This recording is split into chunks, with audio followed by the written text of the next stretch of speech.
আসসালামু আলাইকুম ভিউয়ার্স, আজকের ভিডিওতে আমরা জানবো বাংলাদেশের জনপ্রিয় 5টি মোবাইল ফাইন্যান্সিয়াল সার্ভিস সম্পর্কে। বিকাশ, নগদ, রকেট, উপায় এবং সেলপিন এর অফিসিয়াল হেল্পলাইন নাম্বার, কিভাবে কল করতে হয়, কি তথ্য দিলে দ্রুত সাড়া পাওয়া যায় আর কোন সময় কল দিলে সহজে সংযোগ পাওয়া যাবে। ভিডিওটি শেষ পর্যন্ত দেখলে আপনার মোবাইল ব্যাংকিং সমস্যার সমাধান একদম হাতের মুঠোয় চলে আসবে। তবে প্রথমে কিছু গুরুত্বপূর্ণ কথা বলে রাখি।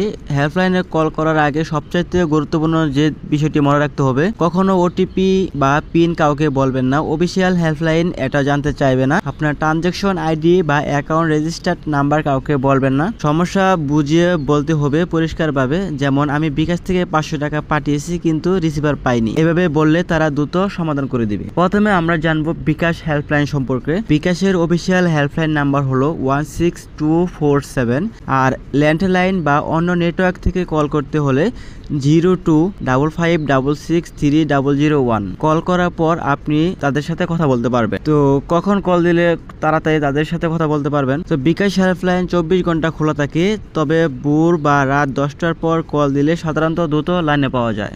2 নাম্বার আমরা জানবো নগদ সম্পর্কে। নগদ হেল্পলাইন নাম্বার হচ্ছে 16167।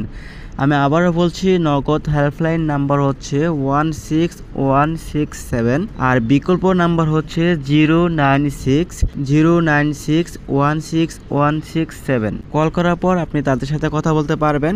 নগদ হেল্পলাইন সকাল দিকে 8টা থেকে 11টা পর্যন্ত সবচেয়ে বেশি ফাঁকা থাকে। এই সময় আপনি কল করলে তাদের সাথে দ্রুত কথা বলতে পারবেন। 3 নাম্বার আমরা জানবো রকেট অ্যাকাউন্ট সম্পর্কে। রকেট অ্যাকাউন্ট হেল্পলাইন নাম্বার হচ্ছে 16216। আমি আবারও বলছি, রকেট অ্যাকাউন্টের হেল্পলাইন নাম্বার হচ্ছে 16216। এটা ডাচ বাংলা ব্যাংকের অফিসিয়াল হেল্পলাইন নাম্বার। তো আপনি কল করতে পারবেন তাদের সাথে। যদি অ্যাপ থাকে, আপনি অ্যাপ ট্রানজ্যাকশন ফেল সমস্যা পড়েন, কল করে কথা বলুন। ফেল ট্রানজ্যাকশন রিপোর্ট করতে চায়, তারা রিপোর্ট নেবে এবং 24 ঘন্টার মধ্যে তারা সমাধান দিবে। আপনি রকেট অ্যাকাউন্টে যে কোনো টাইম কল করলে তাদের সাথে কথা বলতে পারবেন। 4 নাম্বার আমরা জানবো উপায় অ্যাকাউন্ট সম্পর্কে।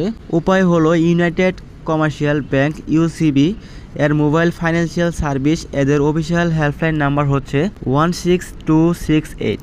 আমি আবারও বলছি, উপায়ের অফিসিয়াল হেল্পলাইন নাম্বার হচ্ছে 16268। তো বিকল্প নাম্বার হচ্ছে 09610916268 নাম্বারে কল করে যোগাযোগ করতে পারবেন উপায় কাস্টমার কেয়ারের সাথে। তো উপায় অ্যাকাউন্টে কল করে আপনি যে কোনো সমস্যার কথা বলুন, তারা দ্রুত আপনাকে সমাধান দিয়ে দিবে। যেমন পিন রিসেট করতে চায়, পিন ভুলে গেলে, এসব সমাধান তারা দ্রুত দিয়ে দিবে। 5 নাম্বার আমরা জানবো সেলপিন সম্পর্কে। সেলপিন হচ্ছে ইসলামী bank Bangladesh limited digital mobile banking app. তো এর অফিসিয়াল হেল্পলাইন নাম্বার হচ্ছে 16259। হেল্পলাইন নাম্বার হচ্ছে 16259। বিকল্প ল্যান্ডলাইন নাম্বার হচ্ছে 833190 এবং +8802833190। এই 3টি নাম্বার কল করার পর সেলপিন হেল্পলাইনে কথা বলতে পারবেন। সেলপিন অ্যাপ সংক্রান্ত প্রশ্ন সকাল 9টা থেকে রাত 11টা পর্যন্ত কল করলে দ্রুত সমাধান পাওয়া যাবে। চলুন এক নজরে আবার দেখি হেল্পলাইন নাম্বারগুলো। বিকাশের হেল্পলাইন নাম্বার হচ্ছে 16247। নগদের হেল্পলাইন নাম্বার হচ্ছে 16167। রকেটের হেল্পলাইন নাম্বার হচ্ছে 16216। উপায়ের হেল্পলাইন নাম্বার হচ্ছে 16268। সেলপিনের হেল্পলাইন নাম্বার হচ্ছে 16259। সবগুলো অফিসিয়াল নাম্বার। এই হেল্পলাইন ছাড়া অন্য কোথাও কল করলে আপনারা কিন্তু সঠিক তথ্য পাবেন না। তো এই ছিল ভিডিওটি ভালো লাগলে অবশ্যই ভিডিও দেখে লাইক দিবেন। পরবর্তী কি রিলেটেড ভিডিও চান অবশ্যই কমেন্টে জানিয়ে